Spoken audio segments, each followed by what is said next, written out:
Goliath opposite side. இவங்க சைடில் full ஃபார்மலில் இருந்தது யார்? சவுல். சவுல் தான் தலையில் கவசம், கையில் வாள், எல்லாம் ஃபுல் ஃபார்மலில் இருந்தான். ஆனால் தைரியம் மட்டும் இல்லை. அப்போ தாவீது உள்ளே பூந்து வரான். அடுத்த ஜென்ரேஷன், நான் அடிக்க போகிறேன் உடனே, தம்பி இப்படி டிஷர்ட்டோடலாம் உள்ளே வரக்கூடாதுப்பா, இப்போ நான் கொடுக்குறேன் ட்ரெஸ் எல்லாம் தூக்கி மாட்டினோன்னா அவனை தூக்கி மாட்டி போவை கட்டி டையை கட்டி அவன் அப்படியே, சார் இது எனக்கு முடியல சார், தயவுசெய்து என்னை ஃப்ரீயாக விட்டுருங்க சார், சார் இந்த கோட்டை விடுங்க சார், சார் இந்த இது சட்டையை விடுங்க சார், பெல்ட்டை விடுங்க சார், நான் வந்து கொஞ்சம் டிஷர்ட்டோட ஃப்ரீயாக விடுங்க சார். இப்போ பிரச்சனை என்ன? ஃபார்மலாக ட்ரெஸ்ஸு போடணுமா, கோலியாத்தை தூக்கணுமா, என்ன சொல்கிறான்னு கேட்குறேன்.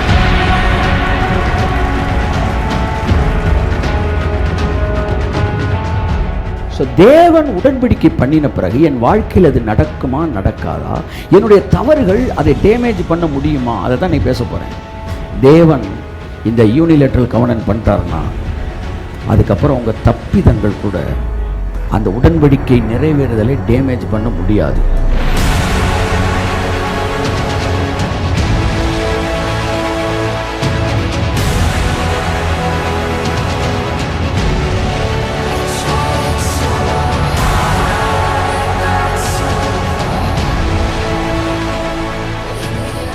பரிசுத்தமா இருக்கிறனால உடன்படிக்கை ஆக்டிவேட் ஆகுதா, இல்ல உடன்படிக்கையில் இருக்கிறனால பரிசுத்த ஆக்டிவேட் ஆகுதா? அவ்வளவுதான் சார் மேட்ரு. நீங்க பரிசுத்தத்தை ஆக்டிவேட் பண்ண நினைக்காதீங்க. உடன்படிக்கை கீழே நீங்க இருந்தாலே பரிசுத்த ஆக்டிவேட் ஆகும்னு அவர் சொல்றாரு. நீ என் உடன்படிக்கை கீழே இருக்கிறபடினால் நீ பரிசுத்த ஜாதியா இருப்பாய்.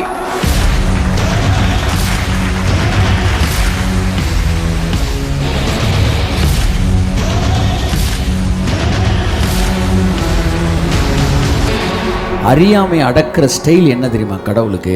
நன்மையை செஞ்சு செஞ்சு செஞ்சு தான் மனுஷன் செய்கிற தீமையை மாற்றுவாராம். அதனால் நான் பிரசங்கிக்கிற இயேசு கிறிஸ்து நீ தவறுகள் செய்யும் போது உன்னை ஆசீர்வதிப்பார் என்று சொல்வேன் என்றால் அதற்கு பின்பாக அவருடைய செயல் இருக்கிறது. அது என்னவென்றால், நன்மை செய்கிறதினாலே மனிதருடைய அறியாமையை அடக்குவது அவருடைய சித்தமாக இருக்கிறது.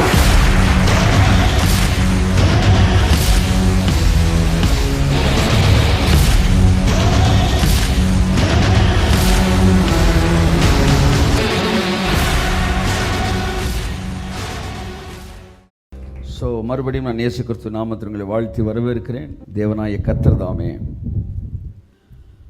நம்முடைய வாழ்க்கையிலே ஆசீர்வாதங்களை வைத்து நம்மை சிருஷ்டித்திருக்கிறதற்காக நான் கர்த்தருக்கு நன்றி சொல்கிறேன். ஆமென். So it's a land of liberty. இது தேவன் வந்து ஒரு it's a law of liberty, ஒரு விடுதலையின் ஒரு பிரமாணத்திற்குள்ளாய் உங்களை வைத்திருக்கிறார். ஸோ இனி அடுத்த ஜென்ரேஷன் இதை விட 1000 மடங்கு ஒரு லிபரல் ஸ்பிரிச்சுவல் லைஃப்பை என்ஜாய் பண்ணுவாங்க. அது இன்னும் ஆசீர்வதிக்கப்பட்ட ஒரு சந்ததி, full of light, full of liberty. நீங்களும் நானும் கற்பனையே செய்ய முடியாத ஒரு விடுதலையின் வாழ்க்கையில் அவர்கள் வாழப்போகிறார்கள். ஒருவேளை உங்கள் இருதயத்தை நீங்கள் திறப்பீர்கள் என்றால் நீங்களும் அந்த வாழ்க்கையை இந்த நாளிலே நீங்கள் அனுபவிக்க முடியும். It is an unlimited liberty, a life of liberty. So ஆகவே அந்த ஒரு வாழ்க்கை தேவன் நமக்கு வைத்திருக்கிறார். அதனால் வந்து எப்பவுமே தேவன் தம்முடைய பிள்ளைகளை ஃப்ரீயாக இருக்கணும்னு விரும்புகிறார். அதை நீங்கள் புரிஞ்சுக்கணும். ஃப்ரீயாக இருக்கணும்னா எந்த அளவு ஏதேன் தோட்டத்தில் வந்து இந்த சின்ன பிள்ளைகளுக்கு வந்து ட்ரெஸ்ஸை போட்டு விட்டிங்கன்னா அந்த பிள்ளைகளுக்கு அந்த ட்ரெஸ் என்ன செய்யாது, தொப்பியை போட்டிங்கன்னா தொப்பி டிஸ்டர்பன்ஸாகவே இருக்கும். அது இழுத்து போடணும், சட்டையை இழுத்து போடணும். அது வந்து ஃப்ரீயாக இருக்கணும். That's what he like. எல்லா ட்ரெஸ்ஸையும் அவுத்து விட்டிங்கன்னா அந்த பிள்ளைய ஃப்ரீயாக தெரியும். நீங்கள் அதுக்கு என்ன சொல்லுவீங்க? என்ன ரொம்ப ஃப்ரீயாக தெரிஞ்சுக்கிட்டு இருக்கியாமா அப்படின்ற மாதிரி. அப்போ ஏதேனில் தேவன் தி எக்ஸ்ட்ரீம் லெவல் ஃப்ரீடம் வந்து அவங்களுக்கு கொடுத்துருந்தார். எண்ணம் நல்லா இருந்தனால ஃப்ரீடம் நல்லா இருந்துச்சு. இப்போ எண்ணம் கரப்ட் ஆக ஆக ஃப்ரீடம் என்ன செய்யும்? குறைஞ்சிக்கிட்டே வரும் ஆட்டோமேட்டிக்காக. இது ரெண்டுமே தராசு மாதிரி. உங்கள் எண்ணத்தில் பாவம் இருக்கிற வரைக்கும் வாழ்க்கையில் ஃப்ரீடம் இருக்காது. எண்ணத்தில் பாவம் குறைய குறைய வாழ்க்கையில் ஃப்ரீடம் கூடும். அப்போ நல்ல எண்ணங்கள் இருக்கிறவர்கள் நல்ல ஃப்ரீடமில் இருக்கும்போது அந்த வாழ்க்கையை நல்ல எண்ணங்கள் இல்லாதவர்கள் பார்க்கும்போது என்னவா இருக்கும்? குழப்பமாக இருக்கும். கிரேஸ் லைஃபுக்குள்ளேயே பல ஸ்டாண்டர்ட் இருக்குது. நீ காலையில் ஆவியான என்ற சொன்னார், அதிலே பல லெவல் ஆஃப் லிபர்ட்டி இருக்குது. நீங்கள் கிரேஸ்குள்ளே வந்துட்டீங்கன்னு ஒன்று நீங்கள் ஃபுல் லிபர்ட்டிக்குள்ளே வந்துட்டீங்கன்னு அர்த்தமே கிடையாது. அதில் பல லெவல் இருக்குது. நீச்சல் குளத்துக்குள்ளே நீங்கள் விழுந்துட்டீங்கன்னா அதில் 3 அடி இருக்குது, 5 அடி இருக்குது, 7 அடி இருக்குது, 9 அடி இருக்குது. 5 அடி தான் எனக்கு மெயின்டைன் ஆகும்னா 7 அடிக்கு போகிறேன் வாடான்னு கூப்பிட்டாலும் நம்ம என்ன செய்யக்கூடாது? இல்லைப்பா நமக்கு இவ்வளோதான், ஏன்னா எனக்கு நீச்சல் தெரியாது அப்படி சொல்லு. 7 அடிக்கு யாருமே போகக்கூடாது நீ சொல்லாத. உனக்கு போனால் மூச்சு திணறிடும், ஆனால் எங்களுக்கு நீச்சல் தெரியும், எங்களை போக விடு. கைத்தட்டுங்க வருது அவருக்கு. இப்போ இவன் பிரச்சனை என்னன்னா தானும் போகிறதில்ல, போக விடுறதில்லை. ஸோ இன்னும் கிரேஸில் எவ்வளோ லிபர்ட்டி இருக்குது. உங்களுடைய அறிவு, உங்களுடைய ஞானம், உங்களுடைய அந்த சென்ஸ் லெவல் கூட கூட அந்த லிபர்ட்டியை நீங்கள் அனுபவிப்போம்.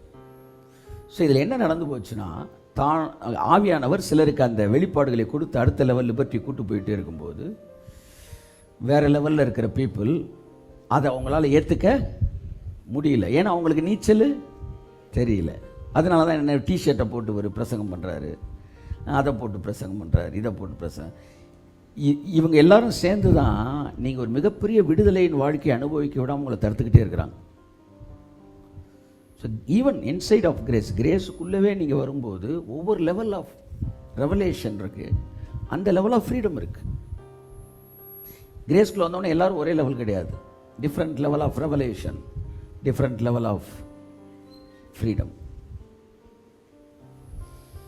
ஆமென். நீங்கள் எந்த லெவலில் இருக்கிறீங்களோ, எந்த அளவு வெளிப்பாட்டில் இருக்கிறீங்களோ அந்த அளவு விடுதலையை நீங்கள் உணர்வீர்கள். ஆமென். இதில் உங்களுக்கும் தேவனுக்கும் பிரச்சனையே இல்லை. பிரச்சனை பக்கத்தில் இருந்து ஒருத்தன் உங்களை வந்து என்ன செஞ்சுக்கிட்டே இருக்கிறான்? பயமுறுத்திக்கிட்டே இருக்கிறான். ஸோ இவர்களை நீங்கள் விட்டு தூரமாகும்போது தான் உங்களுடைய சுயாதீனத்தை நீங்கள் நன்றாக அனுபவிக்க முடியும். அவர்களோடு நீங்கள் இணையும் போது உங்கள் மனதை குற்றப்படுத்தி விடுவார்கள். சரி பாவம், அவனுக்கு 5 அடியில் நீச்சல் தெரியும், அவனை விட்டுருங்க, அவன் அங்கே இருக்கிறது தான் நல்லது. உங்களுக்கு தெரியுது, நீச்சல் தெரியுது, நீங்கள் 9 அடிக்கு வரீங்கன்னு அவனு வந்தான்னா சிக்கல்.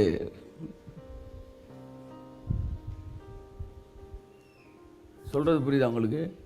So you must have different level anointing, different level of revelation, so that you can enjoy different level of liberty. ஆமென் சொல்லுவோம். ஸோ அதனால தான் வந்து ஒவ்வொரு வாரமும் வந்து ஏதாவது சில கேள்விகளுக்கு நான் பதில் சொல்லிகிட்டே வரேன். அது கேள்வி கேட்பவர்களுக்கு அல்ல, அது நம்மோடு கூட இருப்பவர்களுக்கு. அதில் ஒரு கேள்வி என்னென்னா, இவர் என்ன ஒரு சீரியஸ்னஸ்ஸே இல்லாமல் பிரசங்கம் பண்ணிக்கிட்டு இருக்காரு, எப்போ பார்த்தாலும் சிரிச்சுக்கிட்டே இருக்கிறாரு. தேவ பிரசனம்னா ஒரு பயத்தோடு வரவேணாமா, ஒரு நடுக்கத்தோடு வரவேணாமா?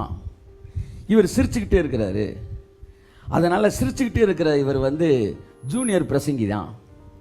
ஆனால் ரொம்ப சீரியஸாக வரவங்கெல்லாம் சீனியர் பிரசங்கி அப்படின்னு தான் நானும் ரொம்ப நாள் நினச்சிக்கிட்டு இருந்தேன்.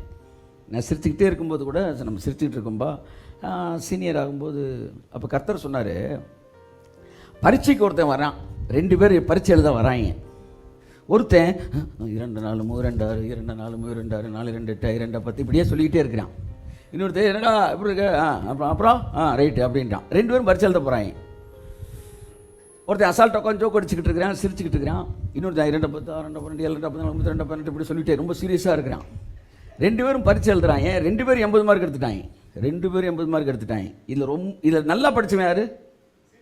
நல்லா படித்தவன் 2 4 3 2 6. ரொம்ப நல்லா படித்தவன் யார்? ஏன்னா அவன் ரொம்ப நல்லா படித்தனால அவன் அசால்ட்டாக இருக்கிறான். அப்போ ரொம்ப சீனியர் யார் இங்கே? கேஷுவலாக இருக்கான் பாருங்க, அவன் தான் சீனியர். விஷயம் கொஞ்சம் அவருக்கு வந்து இவரை விட அதிகமாக இருக்கிறதுனால கேஷுவலாக இருக்கார். நீங்கள் புரிஞ்சுக்கணும். எப்போவுமே தப்பான கண்ணோட்டத்தோட தப்பான ஒரு படம் தான் நமக்கு வருது.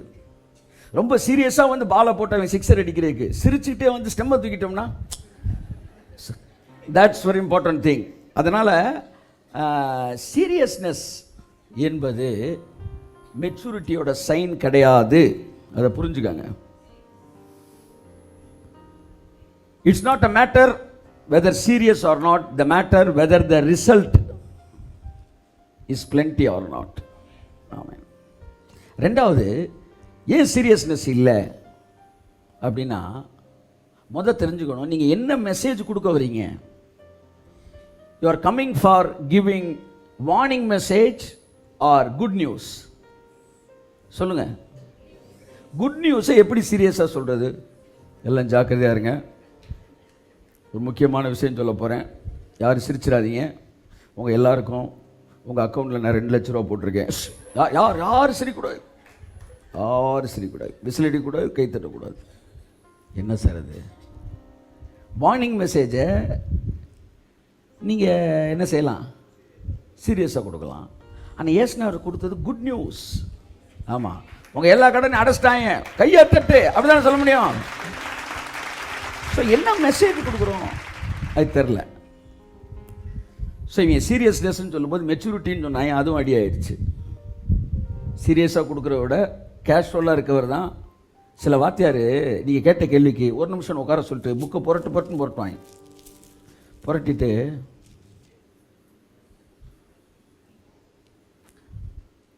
பாருங்கள், பைஆர் ஸ்கொயர்டு A+B² அப்படி இப்படின்னு சொல்லி நல்லா இருந்தவங்க மைண்டை குழப்பிட்டு போகிறேன். ஆனால் ரொம்ப சீரியஸான வாத்தியாராக இருப்பாங்க.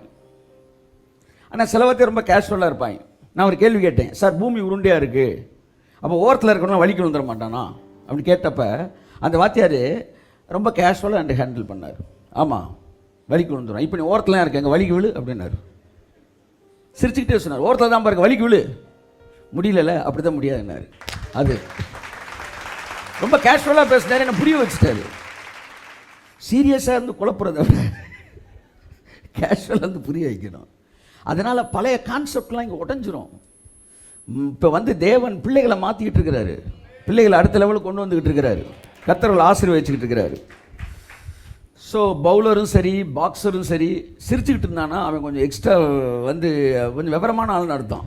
சிரிச்சுக்கிட்டே அப்படின்னா போட்டு தள்ள போகிறான்னு அர்த்தம். ஜாக்கிரதையாக இருக்கணும். வில்லிங்க கூட சிரிச்சுக்கிட்டே இருந்தாங்கன்னா போட்டுருவாங்கன்னு அர்த்தம்.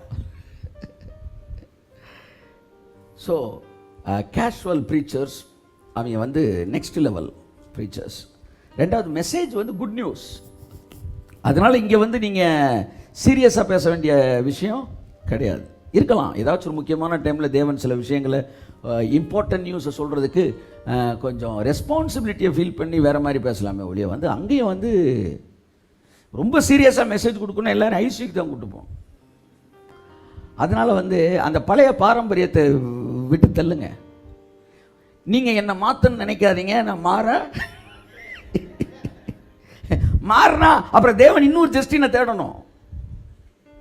ஏற்கனவே அவர் தேடி ஒருத்தனை கண்டுபிடிச்சிருக்கிறாரு, நான் வேலையை கரெக்டாக செய்யணும். மூணாவது கொஸ்டின் என்னென்னா, ஒரு மரியாதையே இல்லாமல் இவர் பிரசங்கம் பண்ணுறாரு. என்ன மரியாதை இல்லாமல்? புரியல. ஏங்க நீங்கள் உட்காந்துருக்கீங்க, நான் நின்றுக்கிட்டு இருக்கிறேன், இதை விட என்ன மரியாதை கொடுக்கணும்? இப்போ யூடியூப்பில் பார்த்துக்கிட்டு இருக்காள், நீங்கள் நின்று உட்காந்துக்கிட்டா பார்க்குறீங்க, படுத்துக்கிட்டு தான் பார்த்துக்கிட்டு இருக்கீங்க. சிலர் இப்படி அப்படி பார்த்துக்கிட்டு இருக்கிறீங்க. நான் உங்கள்கிட்ட மரியாதை எதிர்பார்க்குறேன்னா? சரி, மரியாதைன்னு வந்துட்டா according to word of God தான் நம்ம பிரசங்கம் பண்ணணும். இப்போ வேதத்தின்படி பிரசங்கம் பண்ணணும்னா, இப்போ நான் பிரசங்கம் பண்ண போகிறேன் கொஞ்ச நேரத்தில். எத்தனை பேர் வேதத்தின்படி இயேசு பிரசங்கம் பண்ண மாதிரி நான் பிரசங்கம் பண்ண போகிறேன், நீ கேட்குற மாதிரி கேட்கணும். எத்தனை பேர் ரெடியாக இருக்கிறீங்க? ஒரு அல்லேலியா சொல்லுங்கள். ஆமாம், அல்லேலியாவா? மத்தேயு 13ஆம் அதிகாரம் 2ஆம் வசனம். திரளான ஜனங்கள் அவரிடத்தில் கூடி வந்தபடியால் அவர் படவில் ஏறி உட்கார்ந்தார். அவர் படகில் ஏறி பிரசங்கத்தை எப்படி பண்ணணும்? வேர்ட் ஆஃப் காட் படி பிபிலிக்கல் பிரசங்கம்லாம் எப்படி தான் பண்ணணும் சார்? ஒரு இடத்துல இல்லை சார், இயேசுநாதர் பண்ண அத்தனை பிரசங்கம் உட்கார்ந்தான் பண்ணியிருக்கிறாரு. இப்போ நீ சொல்லிட்டீல, இனிமேல் நான் அப்படி தான் பேச போகிறேன். இதோட விட்டா பரவாயில்ல. அடுத்து ஜனங்கள் எப்படி கேட்டாங்க பாருங்க. ஜனங்கள் எல்லாரும் கரையிலே நின்றார்கள். எந்திரிங்க. இனி வாரம் நான் உட்கார்ந்தான் பிரசங்கம் பண்ணுவேன், நீங்கள் நின்றுக்கிட்டு தான் கேட்கணும். உட்காந்துருக்கப்பே 1.5 மணி நேரம் நெளிகிறீங்க. சரி, ஒரு வாரம் பண்ணுவோம் சார். ஹலோ, ஒரு வாரம் வேதத்தின்படி நல்லா இருக்கு.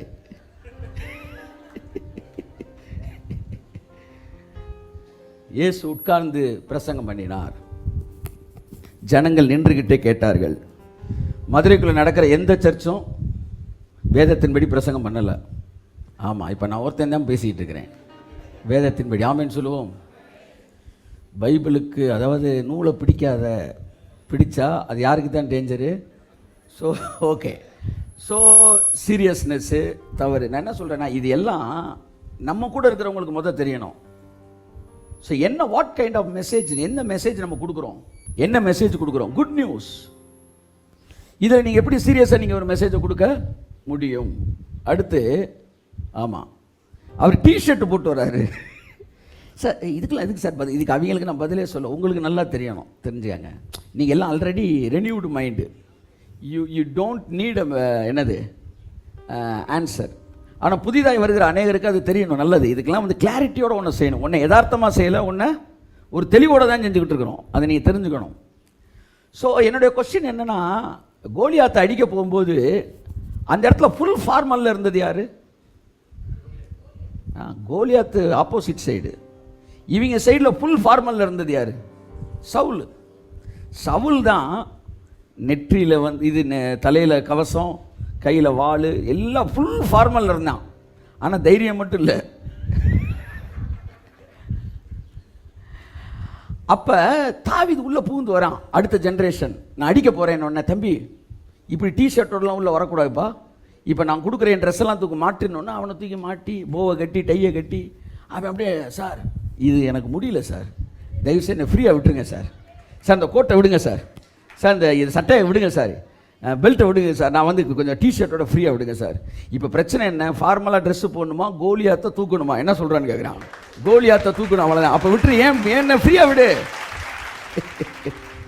அன்புக்குரியவர்களே, முதலாக தாவீது ஒரு மிகப்பெரிய ரட்சிப்பே ஒரு கேஷுவல் ட்ரெஸ்ஸில் தான் நடந்துச்சு, ஃபார்மல் ட்ரெஸ்ஸில் நடக்கலை. ஸோ இதெல்லாம் என்னென்னா, எதுக்கு இதை சொல்கிறேன்னா, ஒரு பக்கம் விதையை தூவும் போது இன்னொரு பக்கம் கலையை பிடுங்கிட்டே இருக்கணும். ஸோ இந்த மாதிரி மைண்ட் செட்டை வந்து விட்டுருங்க. மெசேஜ் முடிஞ்சில் எந்திரிங்கன்றீங்களா? இல்லை நல்லா இருக்குது, இப்படியே கண்டினியூ பண்ணும் கொஞ்சம் நேரம். நல்லா இருக்குது. So God is good. என்னங்க நிறைய பேருக்கு இருதய வாசல் அடைபட்டுருச்சா? இல்லைல்ல, இல்லை, இதுக்கெல்லாம் உங்களுடைய மைண்டு பழகணும். This is fathers house. Amen. This is fathers house. இது அப்பா வீடு. ஆமேன். கரங்களை தட்டி கர்த்தருக்கு நன்றி சொல்லுவோம். ரபாலா சந்துராமானாமா தியங்கரமான ஹதரபால திரேமேனாமா சந்துரபால பதியங்கரபால பரபால பதுரேமேனாமா தியங்கரபாலபா. ஆவியானவர் முதலாக பூமிக்கு வரும்போது முழங்காலில் நிற்கும்போது வரல, மேல் வீட்டறையிலே உட்காந்துருந்தப்போ தான் வந்தார். கர்த்தர் அவ்வளோ நல்லவர் பாருங்கள். இல்லாட்டி முழங்காலில் நிற்கும் போதுனா இவங்க அதை ஒரு பாயிண்ட்டாக சேர்த்துருப்பாங்க. அபிஷேகத்தை பெற்றுக்கொள்வது எப்படி, ஒன்று முழங்காலில் நிற்கணும்ன்றிருப்பாங்க. கர்த்தரோ இரக்கத்தில் ஐஸ்வர்யம் உள்ளவராகி உட்காந்துருப்போ கொடுத்தாரு. இப்போ அந்த பாயிண்ட்டை சேர்க்க மாட்டேன்றாங்க, உட்காந்தா வருவார்னு சொல்ல மாட்டாங்க. ஸோ என்ன சொல்ல வர, ரிலாக்ஸ்டா, there is relaxation, there is the moving of the Holy Spirit. நீங்கள் ஃப்ரீயாக இருங்க, ஆவியானவர் அங்கே அசைவாடுவார். அவருக்கு ரெஸ்ட்டில் இருக்க மைண்டு தான் தேவை, அதில் தான் அவர் பேச விரும்புகிறார். ஆனால் மார்த்தாள் வந்து ரொம்ப பிஸியாக இருந்தா, அதனால் மார்த்தாள் கூட பேச முடியல.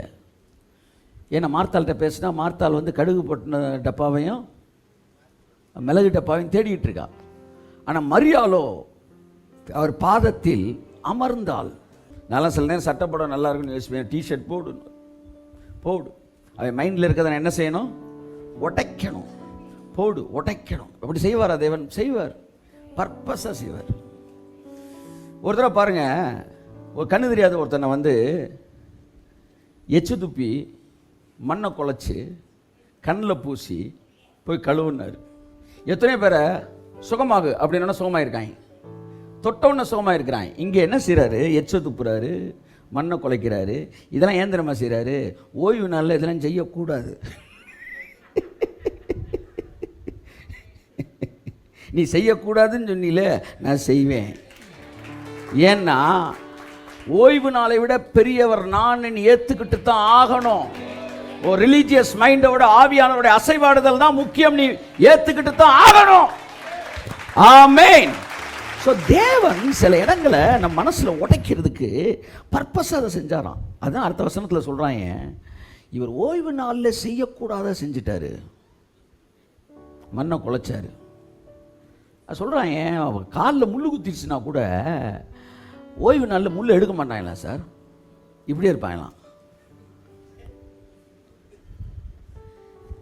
லைட்டை பற்ற வைக்க மறந்துட்டாங்கன்னா, ஐயோ இருட்டில் இப்படி ஒரு நாள் இருக்குன்னா பக்கத்தில் புறஜாதி ஒருத்தரை கூப்பிட்டு அந்த லைட்டை பற்ற வச்சுருப்பாங்க. பாவம் பாவம் அவனோட போயிரும்ல, எவ்வளோ கொடுமையானவங்க பாருங்க. அப்போ இயேசுவை விட ஓய்வு நாளை முக்கியப்படுத்தினார்கள். இன்றைக்கி கிறிஸ்தவம் எப்படி இருக்குன்னா, ஆவியானவருடைய பிரசன்னத்தை விட, மகிமையை விட ரிலீஜியஸ் செட்டப்பு தான் அவனுக்கு பெருசாக தெரியுது. அங்கிதான் நீ போடணும். சைனீஸ் படத்தில் ஃபுல்லாக அம்புட்டு கராத்தே மாஸ்டரும் அங்கே தான் போட்டிருக்காங்க. வெள்ளை சட்டை போடலாம்னா காங்கிரஸில் இருக்க எல்லாருமே வெள்ளை அரசியல்வாதி அம்புட்டு பேர் வெள்ளை சட்டை போட்டிருக்கிறாங்க. எங்கேயோ இடிக்குது. என் அன்புக்குரியவர்களே, இத்தகைய மனோநிலையிலிருந்து வெளிவரும்படி ஆவியானவர் உங்களுக்கு உதவி செய்வாராக, உதவி செய்வாராக. போதும், போன ஜென்ரேஷனோட குப்பை கொட்டினது போதும். அடுத்த கட்ட இதெல்லாம் ரொம்ப பேசிக் லெவல் ரெவலேஷன், டெலிவரன்ஸ் கர்த்தர் வெளியே கொண்டு வருவாராக. நல்ல மனநிலை இருங்க. சொன்ன விளையாட்டுக்கு சொல்ல, எனக்கு வர்ற நாட்களில் நான் நின்றுக்கிட்டும் பேசலாம், உட்காந்துக்கிட்டும் பேசலாம். கர்த்தர் உங்களை ஆசீர்வதிப்பார். ஆமேன்னு சொல்லுங்கள். ஐயா ஓகே தானே? ஓகேன்னா ஒரு ஆமேன்னு சொல்லுங்கள். பரவாயில்ல, நீங்கள் எப்போவுமே கன்னுன்னு தாங்க இருக்கிறீங்க. கர்த்தர் உங்களை ஆசீர்வதிப்பார். அதே மாதிரி பாருங்கள், ஒரு இடத்துல வந்து ஒருத்தனை வந்து நீ படுக்கை எடுத்துக்கொண்டு நட அப்படின்றார். உன்னை வந்து சொல்கிறான், வந்து என்ன இப்படிலாம் சொல்லியிருக்கக்கூடாது, இன்னொருத்த சொல்லி சுகமாகன்றது தான் ஏன் தெரியாமல் படிக்க எடுத்துக்கொண்டு நடன்ட்டார். அவர் சொன்ன, இல்லைப்பா தம்பி, நான் அப்படி சொல்லவே இல்லை. நட என்று சொல்வது எளிதா, சுகமாகன்னு சொல்கிறது எளிதான்னு. சுகமாகன்னு சொல்கிறது தான் எளிது. அப்புறம் ஏன் படுக்கையை எடுத்து கொண்டு எழுந்து நடன்னு அவ்வளோ பெரிய ஸ்டேட்மெண்ட் சொன்னேன். அவன் வந்து இன்றைக்கி வீட்டுக்கு போகணும், அதுதான் மேட்ரு. இந்த ஓய்வு நாளாக எந்திரிச்சு வீட்டுக்கு போகணும். என் அன்புக்குரியவர்களே, ரிலீஜியஸ் மைண்ட் செட்டை உடைச்சிருங்க. ரொம்ப ரிலீஜியஸாக நின்றுட்டு இருந்த சவுல் கோலியாத்தை கொல்ல முடியல. அவன் போட்டிருந்த ட்ரெஸ்ஸு எதுவுமே இல்லாத ஒரு தாவீது உள்ளே புகுந்து மிகப்பெரிய விடுதலையை இஸ்ரேல் ஜனங்கள் கொடுத்து விட்டான். ஸோ இன்றைய தேவை விடுதலையும் வெற்றியும் மாத்திரமே. கர்த்தர் நம்மை ஆசீர்வதிப்பாராக. கரங்களை தட்டி கர்த்தருக்கு நன்றி சொல்லுவோம். ஆமென். அதாவது தினமும் ஒரு தகவல், தென்கட்சி சுவாமிநாதன் மாதிரி வந்து வாரம் ஒரு தகவல் உங்களுக்கு. Are we following the right thing? சரியானதை நம்ம ஃபாலோ பண்ணிக்கிட்டு இருக்கிறோமா? சரியான ஊழியரை ஃபாலோ பண்ணுறோமா? சரியான விஷயத்தை ஃபாலோ பண்ணுறோமா? வேதத்துக்கு இதுக்கெல்லாம் அடிப்படையாக வந்து நல்ல லைட்டில் தான் போயிட்டுருக்கோமா? வசனம் இருக்கிறதா என்பதில் இந்த சின்ன சின்ன விஷயங்களுக்கெல்லாம் உங்கள் மைண்டை நல்லா டியூன் பண்ணி வச்சுக்கோங்க. நம்ம ஏதோ வசதிக்காக மட்டும் செய்யலை, வார்த்தை சொல்கிறதுக்காகவும் அதை செய்து கொண்டு இருக்கிறோம். ஆமேன். ஸோ ஆகவே நம்மை முதிர்ச்சியற்றவர்கள் என்று பார்க்கிறவர்கள் தான் முதிர்ச்சியற்றவர்கள் என்பதை நீங்கள் புரிந்து கொள்ள வேண்டும். அதை நேற்று கூட தினமூர்த்திக்கு எழுதினேன். நகைப்பை குறித்து பைத்தியம் நான் நினச்சேன். சாலமன் சொல்கிறான், நான் பைத்தியம் நினச்சேன், அது என்ன செய்யும் அப்படின்னு நினச்சேன். ஆனால் அப்புறம் தான் தெரிஞ்சிச்சு, மனுஷன் மகிழ்ச்சியாக இருப்பதை தவிர வேறு எந்த நன்மையும் பூமியில் கிடையாது. அதான் நெக்ஸ்ட் லெவல் அவன் கண்டுபிடிச்சது. அதனால் வந்து சந்தோஷமாக இருங்க. ஆமேன். பக்கத்தில் பார்த்து சொல்லுங்கள், சந்தோஷமாக இருங்க. ஆமாம், எப்போவுமே சந்தோஷமாக இருங்க. உங்களுக்கான எல்லாம் ஏற்கனவே முடிக்கப்பட்டு இருக்கிறது. கரங்களை தட்டி கத்தரந்து சொல்லுங்கள். என் அன்புக்குரியவர்களை, கடந்த சில வாரங்களாக நாம் கிறிஸ்துவுக்குள்ளே யார் என்பதை பார்த்தோம். கர்த்தராகிய இயேசு கிறிஸ்துவை நீங்கள் ஏற்றுக்கொள்ளும் போது என்ன நடக்கிறது என்றால், ஆபிரகாமுக்கு பிள்ளைகளாய் மாறுகிறீர்கள். வேதம் சொல்லுகிறது, உன் தகப்பனாகிய ஆபிரகாமை நோக்கி பார். ஸோ வேதம் நம்மை தெளிவாக ஆபிரகாம் நமக்கு தகப்பன் என்று சொல்லுகிறது. ஸோ ஆபிரகாமோடு ஒரு தேவன் உடன்படிக்கை பண்ணினபடினால் அந்த உடன்படிக்கை உங்களுக்குள் வேலை செய்து கொண்டே இருக்கிறது. நீங்கள் தூங்கும் போது வேலை செய்கிறது, நீங்கள் முழித்திருக்கும் போது வேலை செய்கிறது. ஒரு வியாதி எல்லா நேரத்திலும் உங்கள்கிட்ட பரவிக்கிட்டே இருக்கிற மாதிரி ஒரு உடன்படிக்கை உங்களுக்குள்ள எல்லா நேரம். நல்லா நல்லா கைத்தட்டுங்க, நல்லா கைத்தட்டுங்க. ஆமே நாமே நாமே நாமே நாமே நாமே நாமே நாமே. என் அன்புக்குரியவர்களே, ஒரு வியாதிப்பட்ட ஒருத்தன் டெய்லி காலையில் எழுந்திரிச்சு, ஆண்டவரே இன்னைக்கு வியாதி பரவணும், இல்லை பிசாசை பார்த்து எனக்கு வியாதி பரவணும் கேட்க வேண்டியதே இல்லை. அது தானாக பரவிட்டே இருக்கும். எப்படி வியாதி தானாக பரவுதோ சரீரத்துக்குள்ள, அப்படியே வாக்குத்தத்தமும் உடன்படிக்கையும் எனக்குள்ள டெய்லி பரவிக்கிட்டே இருக்கு. 5 வருஷத்துக்கு முன்னாடி எனக்குள்ள இருந்ததை விட இன்னைக்கு எனக்குள்ள உடன்படிக்கை இன்னும் வேகமாக பரவி இருக்கு. உங்களுக்குள்ள பரவி இருக்கு, உங்க குடும்பத்தில் பரவி இருக்கு, உங்க குடும்பத்தில் வேலை செஞ்சுக்கிட்டு இருக்கு. கரங்களை தட்டி கர்த்தருக்கு நன்றி சொல்லுவோம். தேவன் ஒரு உடன்படிக்கை செய்வாரானால் அந்த உடன்படிக்கை தலைமுறைக்கு வேலை செய்து கொண்டிருக்கிறது. இதை புரிந்து கொள்ளுங்கள் அன்புக்குரியவர்களே. நீங்கள் ஆபிரகாமின் பிள்ளைகளாக இருக்கிறீர்கள். நீங்கள் வாக்குத்தத்தத்தின்படி ஆபிரகாமுக்கு பிள்ளையாக இருக்கிறீர்கள், சுதந்திரவாளியாக இருக்கிறீர்கள். என் அன்புக்குரியவர்களே, இதை நீங்கள் புரிந்து கொள்ள வேண்டும். நீங்க ஆபிரகாமின் பிள்ளையா இருக்கிற சந்ததியானனால ஆபிரகாம் உலகத்தை சுதந்திரிப்பான் என்கிற வாக்குத்தத்தம் அவனுக்கு கொடுக்கப்பட்டபடினால் அவனுடைய பிள்ளையா நீங்க இருக்கிறனால உங்களுக்குள்ள அது வேலை செய்யுது. உங்க டிபார்ட்மெண்ட் அதான் உங்க உலகம். உங்க உலகம் ஏதோ அங்க நீங்க ஹெட்டா இருப்பீங்க. உலகம்னா எல்லாரும் உலகத்துக்கு போகணும்னு தேவையில்ல. ஒவ்வொருத்தருக்கும் ஒரு உலகம் இருக்கு. ஆமேன். ஒரு புதுசாக கல்யாணமான ஒரு பொண்ணுக்கு மாமியார், மருமகள், நாத்தனார், இதுதான் உலகம். புதுசாக வேலைக்கு சேர்ந்தவனுக்கு அங்கே இருக்கிற மேனேஜரு, அட்மினிஸ்ட்ரேட்டர், ஆர்கனைசர், இவங்க தான் உலகம். ஒவ்வொருத்தருக்கும் ஒரு உலகம் இருக்குல்ல. உங்களுக்குள்ள வாக்குத்தத்தம் உடன்படிக்கை இருக்கிறனால உங்கள் உலகத்தை நீங்கள் சுதந்திரிப்பீர்கள். ஆமென், ஆமென், ஆமென், ஆமென், ஆமென், ஆமென். எது உன்னுடைய உலகம்? அந்த உலகத்திலே உன்னை தேவன் உயர்ந்த இடத்திலே வைப்பார். ஏனென்றால் நீ ஆபிரகாமின் பிள்ளையாய் இருக்கிறாய், வாக்குத்தத்தத்தின்படி சுதந்திரவாளியாய் இருக்கிறாய். ஆகையால் அந்த வாக்குத்தத்தம் உன்கிட்ட வேலை பார்த்துக்கிட்டே இருக்கு. இன்னைக்கு அதுதான் யூதர்கள்ட்ட வேலை பார்த்துக்கிட்டு இருக்கு. அதை பார்த்தோம். 2வது பார்த்தோன்னா யாரோட கோத்திரம்? யூதாவின் கோத்திரம். அதனால என் சகோதரர்களால் புகழப்படுகிறவன் நானா இருப்பேன். ஆமென் சொல்லுங்க. Praise God. இங்க பாருங்க, நானும் ஆபிரகாமின் சந்ததி. நியாயப்பிரமாணத்தை பிரசங்கம் பண்ணிட்டு இருக்கவரும் ஆபிரகாமின் சந்ததி. ஆனால் அவங்க மோசே லேவி கோத்திரத்தில் வராங்க, நம்ம யூதா கோத்திரத்தில் வரோம். அவன் நமக்கு சகோதரன் தான். நீ காலையில் எங்கேயோ ஒரு இடத்துல இருந்து சவுண்டை கொடுத்து கத்திக்கிட்டு இருப்பாங்க, என்ன பாவம் செய்தாய், அவன் நம்ம சகோதரன் தான், நீ அவனை எதிர்த்து தள்ளக்கூடாது. இப்படி நிறைய சகோதரர்கள் மதுரைகள் நமக்கு இருக்கிறாங்க. அவங்கெல்லாம் லேவி கோத்திரம். நம்ம இயேசு ஏற்றுக்கொண்டு யூதா கோத்திரத்தில் வரோம். நல்லா தெரிஞ்சுக்கங்க, நம்ம புதிய உடன்படிக்கை பேசுகிறோம். அப்போ சகோதரர்களால் புகழப்படுகிறவன் நீ. அது உங்களுக்குள்ள வேலை பார்த்துக்கிட்டே இருக்கும். போன வாரம் பார்த்தா மெஃபிபோசெத் அவன் யோனத்தானுடைய பையன்.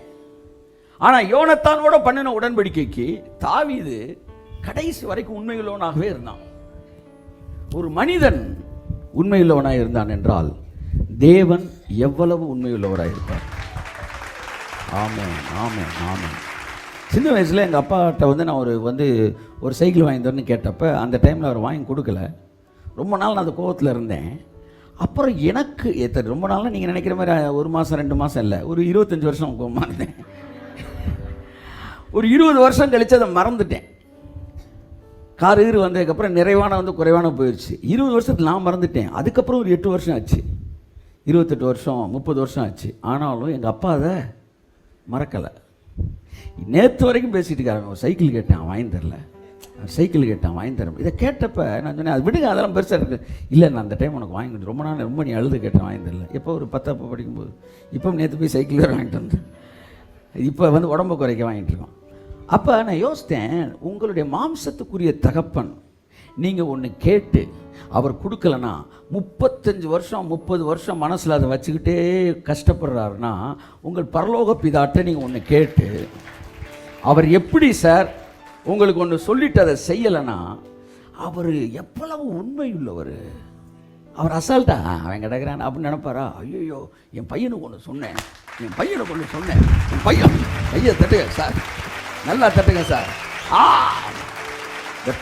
the whole Christendom, it sustains on the relationship between father and son.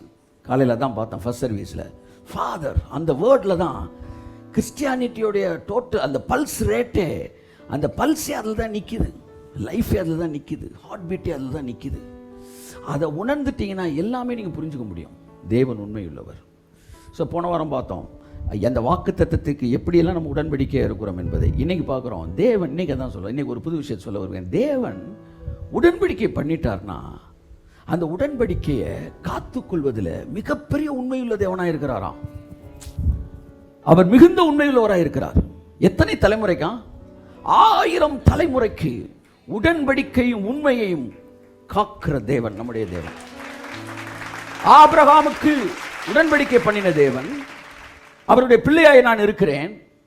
1000 தலைமுறை இன்னும் வரல, ஒரு 100 தலைமுறை வந்திருக்கனாலே பெரிய விஷயம். ஆனால் 1000 தலைமுறைக்கு உண்மையை காக்கிற தேவனாம். வசனத்தை வாசிப்போம். இந்த வசனத்திலிருந்து நான் வார்த்தையை பிரசங்கிக்க விரும்புகிறேன். வாசிப்போம். உபாகமம் 7ஆம் அதிகாரம் 9ஆம் வசனம். ஆமென். Praise God. ஹல்லேலூயா. ஆகையால் உன் தேவனாகிய கர்த்தரே தேவன் என்றும் தம்மில் அன்பு கூர்ந்து தமது கற்பனைகளை கைக்கொள்கிறவர்களுக்கு அவர் 1000 தலைமுறை மட்டும் உடன்படிக்கையையும் தயவையும் காக்கிற உண்மையுள்ள தேவன் என்றும். ஹல்லேலூயா. தம்மை பகைக்கிறவர்களுக்கு பிரத்யட்சமாய் பதிலளித்து அவர்களை அழிப்பார் என்றும், தம்மை பகைக்கிறவனுக்கு அவர் தாமதியாமல் பிரத்யட்சமாய் பதிலளிப்பார் என்றும் நீ அறிய கடவாய். நீ அறிய கடவாய். நீ அறிய வேண்டிய விஷயங்கள் மேல ஒரு 5 மீட்டர் சொல்றாரு. எல்லாம் சொல்லுங்க. நீ அறிய கடவாய். நீ தெரிஞ்சுக்க. ஆமென். என்ன தெரிஞ்சுக்கணுமா? அது எல்லா மேட்டரும் இன்னைக்கு பிரசங்கிக்க முடியாது. இன்னைக்கு நான் பிரசங்கிக்க வேண்டிய ஒண்ணே என்னன்னா, உன் தேவனாய கர்த்தரே தேவன் என்றும் தம்மில் அன்பு கூர்ந்து தம்முடைய கற்பனைகளை கைக்கொள்கிறவர்களுக்கு. இந்த வசனத்துக்கு நான் அர்த்தம் நான் சொல்றேன். நீங்க எதை நான் சொல்லி கொடுக்குறேனோ அதை விட்டுட்டு முந்தின வசனத்தில் தொங்கக்கூடாது. முந்தின வரிக்கான அர்த்தத்தை சொல்லுவோம். ஏன்னா கிரிட்டிக்ஸுக்கு எப்போவுமே எங்கே இக்கண்ணா இருக்கு, எங்கே அதிலே தான் இருப்பாங்க. நான் அவங்களுக்கும் சேர்த்து சொல்கிறேன். இந்த மேலே இருக்க பாட்டுடைய அர்த்தத்தை நான் உங்களுக்கு சொல்கிறேன். இப்போ வாக்குத்தத்தத்தில் அவர் எவ்வளவு ஃபெய்த்ஃபுல்லாக இருக்கிறார் என்பதை பார்ப்போம். வாசிங்க. அவர் 1000 தலைமுறை மட்டும் உடன்படிக்கையும் தயவையும் காக்கிற உண்மையுள்ள தேவன். கைத்தட்டுங்க ஒருத்தவருக்கு. ஆமென். உங்கள் தகப்பனாய் ஆபிரகாமோடு தேவன் ஒரு உடன்படிக்கை பண்ணி இருக்கிறார். பொதுவாக அவருடைய கேரக்டர் என்னன்னா, உடன்படிக்கைன்னு ஒன்று பண்ணிட்டார்னா 1000 தலைமுறை ஆனாலும் அதுல எப்படி இருப்பாராம்? உண்மையுள்ளவராய் தேவன் இருப்பாராம். அப்ப ஆபிரகாமோடு பண்ண உடன்படிக்கை நீங்க போய் பார்த்தீங்கன்னா, அவன்கிட்ட என்னெல்லாம் சொன்னாரோ அதெல்லாம் உங்க வாழ்க்கையில நடந்தே ஆகும். சார் நடந்துகிட்டு தான் சார் இருக்கு. கை தட்டுங்க சார் ஒருத்தர் அவருக்கு. ஆமென். அது நடந்துகிட்டு தான் இருக்கு. என் வாழ்க்கையில நிறைவேறிட்டு தான் இருக்கு. ஆனா முன்னாடி ஒரு வரி வருது. என்னன்னா, என் கற்பனைகளை கை கூர்ந்து என்னில் அன்பு கூர்ந்து என் கற்பனை கை கொள்ளுகிறவர்களுக்கோ, அப்படி ஒரு வார்த்தை வருது. பார்த்தீங்களா? நல்லா தெரிஞ்சுக்கணும். இந்த ஹோல் செட்டப்ல இருந்து நீங்க தெரிஞ்சுக்க வேண்டிய ஒரு முக்கியமான விஷயம், தேவன் உடன்படிக்கைன்னு ஒன்று பண்ணிட்டா 1000 தலைமுறைக்கு உண்மையா இருப்பார். ஆனா அவற்றை உடன்படிக்கை பண்ண கரெக்டா இருந்தா 1000 தலைமுறைக்கு உண்மையா இருப்பார். இது என்ன உடன்படிக்கை? பைலேட்ரல் உடன்படிக்கை. 2 பேரும் ஒருத்தருக்கு ஒருத்தர், நான் இப்படி இருப்பேன் நீ இப்படி இரு அப்படின்னு சொல்லி உடன்படிக்கை பண்ணனா அந்த உடன்படிக்கைக்கு 1000 தலைமுறை உண்மையா இருப்பார். இதே உண்மையா இருக்கிற தேவன் யூனிலேட்ரல் உடன்படிக்கை பண்ணார்னா, அங்க நீ இப்படி இருக்கணும் அப்படி இருக்கணும் என்பதின் அடிப்படையில் நான் உடன்படிக்கை பண்ணல. நீ என் பிள்ளை, நான் உன்னை நேசிக்கிறேன், அதனால் எப்படி இருந்தாலும் நான் உன்னை ஆசீர்வதிப்பேன் என்று ஒரு உடன்படிக்கை பண்ணிவிட்டார் என்றால் அந்த உடன்படிக்கைக்கும் 1000 தலைமுறை அவர் உண்மையுள்ளவராக இருக்கிறார். சோ ரெண்டுலையுமே தேவன் சொல்ல வருவது என்னவென்றால், நான் உடன்படிக்கைன்னு ஒன்று பண்ணிட்டேனா நான் உண்மையுள்ள தேவன். இங்க நீ உண்மையுள்ள தேவன் என்பது அல்ல, நான் உண்மையுள்ள தேவன். இங்க பாருங்க, இன்னைக்கு நான் ஒரு விஷயம் பேச போறேன். அது உங்க லிபர்ட்டி இன்னும் அதிகமாக கூட்டும், உங்களுக்குள்ள இருக்கிற சுதந்திரத்தை இன்னும் அதிகமாக கூட்டும். அதனால சார் தப்பு பண்ணுவாங்க அப்படி நீங்க சொன்னீங்கன்னா அதை பற்றி எனக்கு கவலை இல்லை. ஏன்னா நான் நல்ல மனசோட பிரசங்கம் பண்ணுறேன், நீங்கள் நல்ல மனசோட எடுத்துக்காங்க. உனக்கு நீச்சல் தெரியலன்றதுக்காக ஊரில் இருக்க குளம்பட்டையில் இருக்க தண்ணியெல்லாம் குறைக்கணும் ஹைட்டுன்னு நினச்சாது முடியாது. கிணத்துக்குள்ளே 3 அடி தான் தண்ணி இருக்கணும், ஏன்னா எனக்கு நீச்சல் தெரியாது. நான் டேமுக்கே போனாலும் அங்கே 3 அடி தான் தண்ணி இருக்கணும், ஏன்னா எனக்கு நீச்சல் தெரியாது. தம்பி, உன் லெவலுக்கு ஏற்ற மாதிரி தண்ணியை குறைக்க முடியாது. தண்ணி லெவலுக்கு ஏற்ற மாதிரி நீ நீச்சலை கற்றுக்க. உன்னுடைய கேரக்டர் நீ சரியாக்கிக்க, உன் மைண்ட் செட்டை நீ சரியாக்கிக்க. அதுக்காக வந்து தேவன் கொடுக்கிற சுதந்திரத்தையும் அவருடைய கேரக்டரையும் நான் குறைச்சி பேச முடியாது. முடிஞ்சா உன்னை மாத்திக்க, முடியலன்னா சீனாய் மலை பக்கம் ஒரு 4 சென்ட் நிலத்தை வாங்கி வீட்டை கட்டிக்க, எங்களை போட்டு கொல்லாத.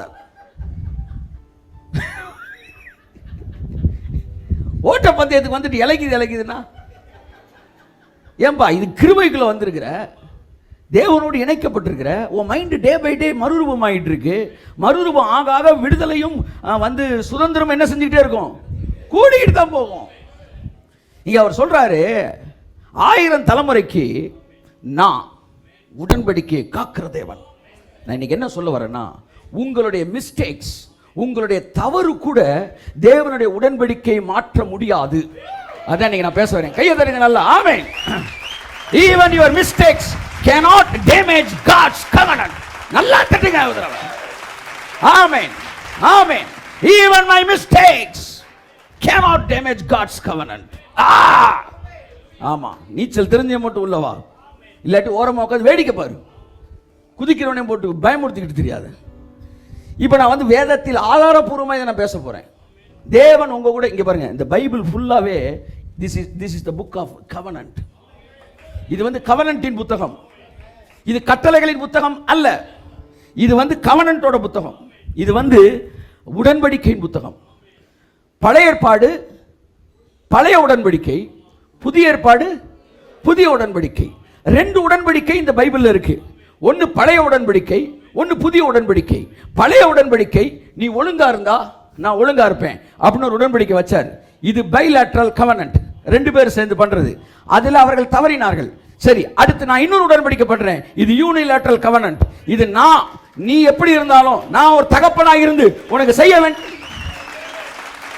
இதை புதிய உடன்படிக்கை என்று வேதம் அழைக்கிறது. நீங்க 2 உடன்படிக்கை நன்றாக புரிந்து கொள்ள வேண்டும். 2 வேறு வேறு பேஸ்ல பண்ணப்படுகிறது, ஆனால் 2லும் தேவன் உண்மையுள்ளவராக இருக்கிறார். சொல்லுங்களேன். ஆமென், ஆமென். முந்தின உடன்படிக்கை பற்றி பைபிளில் சொல்லப்பட்டிருக்கு. பழைய உடன்படிக்கை பற்றி புதிய உடன்படிக்கை பைபிள் தெளிவாக என்ன செய்கிறது, விவரித்து சொல்லுகிறது. வாசிப்போம். எபிரேயர் நினைக்கிறேன், எபிரேயர் 8:8. அவர்களை குற்றப்படுத்தி அவர்களை நோக்கி இதோ கர்த்தர் சொல்லுகிறது என்னவெனில், கர்த்தர் சொல்லுகிறது என்னவெனில், இஸ்ரவேல் குடும்பத்தோடும் யூதா குடும்பத்தோடும், இங்க பாருங்க நல்லா கவனிங்க, இஸ்ரவேல் குடும்பத்தோடும் யூதா குடும்பத்தோடும் நான் புது உடன்படிக்கையை, நீங்க எல்லாம் பாருங்க, என்ன உடன்படிக்கை, என்ன உடன்படிக்கை, new covenant. Amen. we all are under the roof of new covenant. நம்ம எல்லாம் எங்க இருக்கிறோம், புது உடன்படிக்கை சபையில, புது உடன்படிக்கைக்குள்ளாக நாம் இருக்கிறோம். அப்ப வாசிக்க திரும்ப அந்த வசனத்தை. இஸ்ரவேல் குடும்பத்தோடும், இங்க பாருங்க, நான் தப்பு பண்ணிட்டேன், நான் மிஸ்டேக் பண்ணிட்டேன், அதனால தேவனுடைய வார்த்தை என்று நிறைவேறாம போயிருமோ என்கிற பயத்தை கொடுப்பது பிசாசு மாத்திரமே, பிசாசு மாத்திரமே. வாசிப்போம். இஸ்ரவேல் குடும்பத்தோடும் யூதா குடும்பத்தோடும் நான் புது உடன்படிக்கையை ஏற்படுத்தும் காலம் வருகிறது.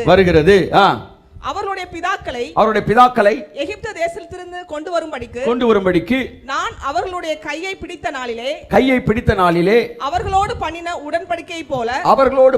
உடன்படிக்கையை போல இது இருப்பதில்லை. இது கிடையாது.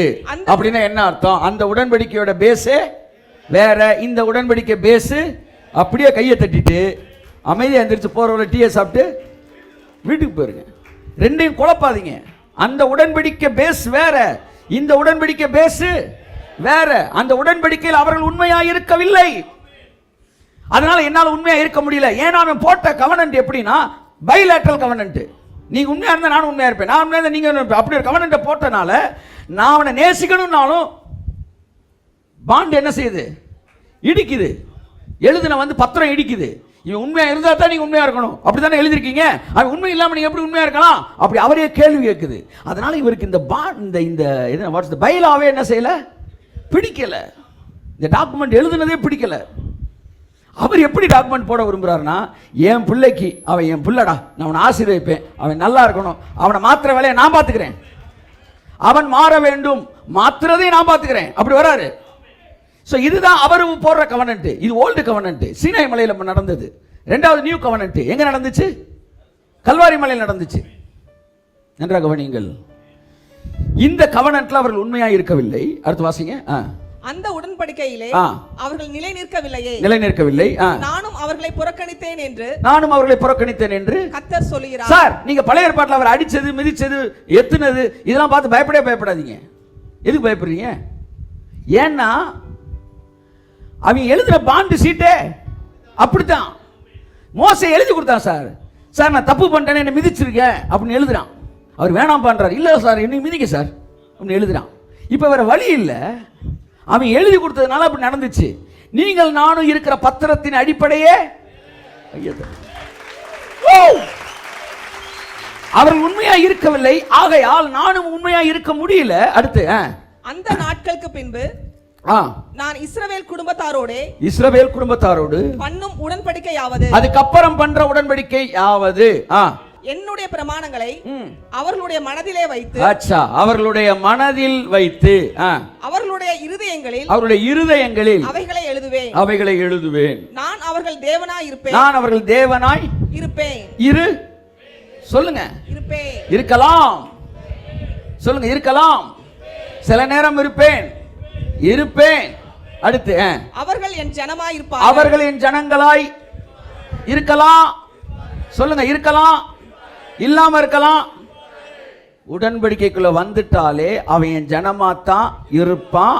அவனை இருக்க நானே மாத்திருவேன், இருக்க வச்சிருவேன், இருக்க வைப்பேன், இருப்பார்கள். இந்த உடன்படிக்கையோட பேஸ் எப்படி வருதுன்னா 12 வாசிமா. இந்த உடன்படிக்கையோட பேஸ் வேற. வாசிங்க. ஏனெனில் நான் அவர்களுடைய அநியாயங்களை கிருபையாய் மன்னித்து. புது உடன்படிக்கை ஒளியாதான். ஏன்னா இது அவன் பேஸ்ல நான் போடல, இது வேற பேஸ்ல போடுறேன். ஏனென்றால் அவர்கள் அநியாயங்களை நான் கிருபையாக. சொல்லுங்க, எது இடிக்குது? மதம் இடிக்குது. இவங்க சொல்லி கொடுத்த இடிக்குது.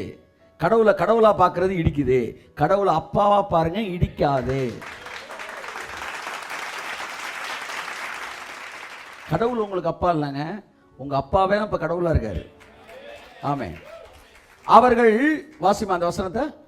அவர்கள் அநியாயங்களை கிருபையாய் மன்னித்து அவர்கள் பாவங்களையும். இது ரொம்ப ரொம்ப பயங்கரமான வார்த்தை. அவர்கள் பாவங்களையும் அக்கிரமங்களையும் இனி நினையாமல் இருப்பேன். இங்க பாருங்க, இனிமே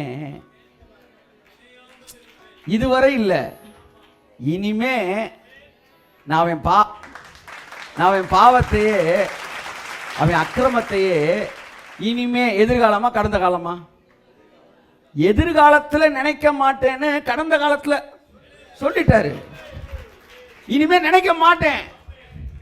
சொல்லுங்க, இனிமே நினைக்க மாட்டேன். உங்க மூணாவது கண் ஓப்பன் ஆனா இந்த வசனம் தெரியும். இனிமே நினைக்க மாட்டேன்னா நேற்று செஞ்சதை இனிமே நினைக்க மாட்டேனா? இனிமே செய்ய போறதை இனிமே நினைக்க மாட்டேனா? உங்களுக்கு வயசுக்கு வந்துட்டீங்கன்னா அது அர்த்தம் தெரியும். வரலன்னா ஆவிக்குரிய வாழ்க்கையில வயசுக்கு வரணும். நீங்க நீச்சல் தெரியலன்னா 5லே 8க்கு வராத மூச்சு முட்டிடும். 5 அடியிலே நீச்சல் அடிங்க. உங்களுக்கு நீச்சல் தெரிஞ்ச 9க்கு வாங்க. ஆமா, நல்ல மனநிலை இருந்தா, நல்ல மனப்பக்குவம் இருந்தா, நல்ல புத்தி இருந்தா, நல்ல சென்ஸ் இருந்தா நீங்க வரலாம். இனி நான் நினைக்க மாட்டேன். எதுக்கு நான் பேச வரேன் தெரியுமா? இந்த உலகம் பிரச்சனையிலையும் பாவத்திலையும் சாபத்திலையும் வியாதியிலையும் இருக்கு. அவனுக்கு நீ ஜெபிக்கும் போதும் அவனை ஆசீர்வதிக்கும்படி அவனை விடுதலையாக்குவதற்கும் நீ அங்கே பாவத்தை கொண்டு வந்து ஒரு டிமாண்டை நிப்பாட்டி வச்சிருந்தேன்னு வச்சுக்காவேன். அதனால தான் இன்னைக்கு தேவனுடைய அசைவாடுதலை சபை பார்க்க முடியல. ஆனால் என்னைக்கு புதிய உடன்படிக்கையுடைய வேல்யூவையும் அதனுடைய ரியாலிட்டியையும் சபை புரிந்து கொள்கிறதோ அன்றைக்கு தான் சரித்திரம் பார்க்காத அற்புதங்களை இந்த உலகத்திலே சபை காட்டப் போகிறது. கர்த்தருடைய ஆவியானவர் நம்முடைய மனதை திறந்து கொண்டு இருக்கிறதற்காக நன்றி சொல்லுகிறேன். ஆவியானவர் கிரியை செய்வாராக. இனி நான் நினைக்க மாட்டேன் என்று கர்த்தர் சொல்கிறார். இதுதான் புது உடன்படிக்கை. பழைய உடன்படிக்கை அவன் சரியா இல்லைன்றாரு. புது உடன்படிக்கையில நான் நினைக்க மாட்டேன்றாரு.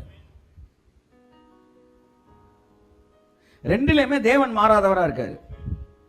ஆனால் பழைய உடன்படிக்கையில் டிமாண்ட்ஸ் வேற மாதிரி இருக்கு, புது உடன்படிக்கையில் வேற மாதிரி இருக்கு. ஸோ நீங்கள் நானும் என்ன உடன்படிக்கையில் இருக்கிறோம் சொல்லுங்க. சரி, ஆபிரகாமோட பண்ணது என்ன உடன்படிக்கை சொல்லுங்க? பைலேட்டரல் கவனண்டா? யூனிலேட்டரல் கவனண்டா. புது உடன்படிக்கை பண்ணாரா பழைய உடன்படிக்கை பண்ணாரா? ஆபிரகாமோட பண்ணது புது உடன்படிக்கை. ஏன்னா கையெழுத்து போடுறதுக்கு அங்க ஆபிரகாமே இல்ல, அவன் தூங்கிட்டு இருக்கிறான். ஒரு தூதன் வாசித்துக்கிட்டு இருக்கிறான். ஆகையால் தேவனாய கர்த்தர் செய்கிறத உன்னை தூதன் நிற்கிற, ஐயா அவர் தூங்கிட்டு இருக்காரு, அவன் வேலை ஒன்றும் கிடையாது, எல்லாம் நம்ம வேலை தான், நீ கையெழுத்தை போடு, நீ வாசித்து முடின்றாரு. பத்திரத்தை கையெழுத்து போடு. சொத்தை எழுதி கொடுக்குறாரு, சொத்தை எழுதி கொடுக்குறாரு. நீ முழிச்சுக்கிட்டு இருந்தானே தூங்கிட்டு இருந்தானே, நான் தான் கையெழுத்தை போட்டேனே, இந்த வாங்கிக்கனே. இப்படித்தான் ஒரு கவனன்ட்டை ஆபிரகாம்கிட்ட ஏற்படுத்தினார். ஸோ தேவன் உடன்படிக்கை பண்ணின பிறகு என் வாழ்க்கையில் அது நடக்குமா நடக்காதா, என்னுடைய தவறுகள் அதை டேமேஜ் பண்ண முடியுமா, அதை தான் நீ பேச போகிறேன். தேவன் இந்த யூனிலேட்டரல் கவனன் பண்ணிட்டாருன்னா அதுக்கப்புறம் உங்கள் தப்பிதங்கள் கூட அந்த உடன்படிக்கை நிறைவேறுதலை டேமேஜ் பண்ண முடியாது. ஆமென். ஆபிரகாம்கிட்ட ஒரு உடன்படிக்கை பண்ணார். அது தெரியுமில்ல, எங்கே உடன்படிக்கை பண்ணார்? ஆதியாகமம்ல நான் ஆபிரகாமோட உடன்படிக்கை கர்த்தர் ஆபிரகாமோட உடன்படிக்கை பண்ணி எகிப்தின் நதி துவக்கி ஐபிராத்து நதி என்னும், அதுக்கப்புறம் அவர் பேசுறாரு இந்த உடன்படிக்கை என்ன. இங்க பாருங்க, அந்நாளிலே ஆபிரகாமோடு கர்த்தர் பண்ணினார். நீங்க யாரோட பிள்ளைகள்? அப்ப அந்த உடன்படிக்கை உங்க மேல இருக்குதா இல்லையா? இருக்குது. அது என்ன லேட்டரல் உடன்படிக்கை? யூனிலேட்டரல். அவரே முடிவெடுத்து அவரே எனக்காக இதை செய்வேன் என்று எழுதி கொடுத்தது. ஆமென். ஒரு கம்பெனிக்கு போறீங்க, அந்த கம்பெனிக்கு போகும்போது அங்கே வந்து ஒரு உடன்படிக்கை போடுறாங்க. இவர் ஒழுங்காக வேலை செஞ்சார்னா 5 வருஷம் தொடர்ந்து வேலை பார்த்தாருன்னா 6வது வருஷம் இவர் என்ன ஆக்குறோம்? பெர்மனன்ட் ஆக்குறோம் அப்படின்னு உடன்படிக்கை பண்ணுறாங்க. இதில் 5 வருஷம் நீங்கள் ஒழுங்காக இல்லை, 4வது வருஷம் நீங்கள் வந்து வேலையை காட்டிட்டீங்கன்னா உங்களை பெர்மனன்ட் ஆக்க மாட்டாங்க. அது பைலேட்டரல் கவனன்ட். ஆனால் அப்பா சொத்து எழுதும் போது இவன் எனக்கு பிள்ளையாய் பிறந்தபடியால், இதில் வேற எந்த டிமாண்டும் கை தட்டுங்க ஒருத்தவருக்கு, இதுவும் பத்திரம் தான். ஆனால் இது வேற மாதிரி. கர்த்தர் உங்களை ஆசீர்வதிப்பார். நீங்கள் எல்லாம் அந்த கவனத்துக்குள்ளே இருக்கிறீங்க. ஆமென். பழைய ஏற்பாட்டில் இந்த கவனத்தில் வந்து அவன் இதை செய்யணும் இவர் இதை செய்யணும்னு பேசியிருந்தாங்க. அவன் மீறினோன்னா அவன் மீறுதலுக்கு மன்னிப்புக்காக கடாவை என்ன செஞ்சாங்க? அடித்தாங்க. மீறுதலுக்காக ரத்தம் சிந்தப்பட்டது. ஆனால் புதிய ஏற்பாடு மீற போகிறதற்காக ரத்தம் சிந்தப்பட்டது. அங்கே பாவம் செஞ்சதுக்கு அப்புறம் பலி, இங்கே செய்ய போகிற பாவத்துக்கு பலி. இன்சூரன்ஸ் அதுக்கு பேர். அதான் நான் பேச போகிறேன். க்ரூசிஃபிக்ஷன் இஸ் அன் இன்சூரன்ஸ். என்னன்னா, இந்த வண்டி வந்து 1 வருஷம் நல்லா ஓடும் சார், இல்லை ஒரு மிக்ஸி வாங்குறீங்க, 1 வருஷத்துக்குள்ளே டேமேஜ் ஆச்சுன்னா ரீப்ளேஸ் பண்ணுறேன்றாங்க. அது கம்பெனி கொடுக்குற கேரண்டி. 1 வருஷத்தை தாண்டிடுச்சுன்னா அது ரிப்பேர் ஆனால் நீங்கள் தான் பொறுப்பு. ஆனால் நீங்கள் இன்சூர் பண்ணிட்டீங்கன்னா எத்தனை வருஷம் ஆனாலும் அவன் வந்து அந்த டேமேஜ் ஆனதுக்கு தேவையானது என்ன செஞ்சிடறான்? கொடுத்த. இப்படி ஒரு இன்சூரன்ஸை தான் பிதா எங்கே பண்ணார்? கல்வாரியில் பண்ணார். எதான் நான் பேச போகிறோம் என் அன்புக்குரியவர்களே. அதாவது தேவன் வந்து பண்ணின உடன்படிக்கையில் உங்கள் தவறுகள் கூட, மிஸ்டேக்ஸ், பாவத்தை பேசலை, பாவத்துக்கான கரையத்தை கொடுத்துட்டாரு. உங்களுக்கு தெரியும். இன்னைக்கு நான் சொல்ல வந்தது என்னன்னா, சிலுவையிலே கொடுக்கப்பட்டது உங்கள் பாவங்களுக்கான கரையை மட்டுமல்ல, உங்களுடைய மிஸ்டேக்குக்கும் சேர்த்து கரையான் தான் சிலுவையில் கொடுத்துருக்கிறார். கை தட்டுங்க ஒரு அவருக்கு ஒரு அல்லேலூயா சொல்லுங்க. பாவம் வேற, மிஸ்டேக் வேற. பாவம் என்பது நீங்க வந்து அவருக்கு எதிராக பண்ணுவது, அது உங்கள் சரீரத்துக்கு எதிராக செய்வது. ஆனால் மிஸ்டேக்ன்றது சரியான முடிவு எடுக்கிற நேரத்தில் தப்பா எடுத்துட்டீங்க, இதுக்கும் சேர்த்து கொடுத்தாராம். கொடுத்து அதனால வர விளைவுகளை வரவிடாம தடுக்கிறதுக்கு, நீ தப்பா முடிவெடுத்தாலும் அதை ரைட்டா கொண்டு வந்து மாற்றி தன்னோட உடன்படிக்கை முன்னிலை நிலைநிறுத்துவதற்கு தேவன் ஒரு கிரயத்தை கொடுத்திருக்கிறார். ஆமென், ஆமென், ஆமென். அவர் உடன்படிக்கை பண்ணும்போது அந்த உடன்படிக்கை எப்படி பேஸ்ல எழுதப்பட்டுச்சுன்னா, உன்னுடைய தவறான முடிவுகளும் தவறான செயல்கள் கூட இனி என்னுடைய ஆசீர்வாதத்தை தடுக்க முடியாது. உன்னுடைய தவறான முடிவுகளும் தவறான செயல்கள் கூட, அறியாமல் நீ செய்கிற தவறான செயல்கள் கூட, மிஸ்டேக்ஸ் கூட. நிறைய பேருக்கு என்ன பயம்னா, நான் தப்பாக முடிவெடுத்துட்டேன்னா, தப்பாக ஏதாவது செஞ்சுட்டேன்னா அது கூட நான் உன்னை ஆசீர்வதிக்கிற தடுக்க முடியாது. அதுதான் உடன்படிக்கை. இந்த யூனிலேட்டரல் உடன்படிக்கை பண்ணுற எல்லா இடத்துலையும் தேவன் ரொம்ப ஸ்ட்ராங்காக வந்து பைலாஸ் இதை எழுதுறாரு, வரிகள் எழுதுறாரு.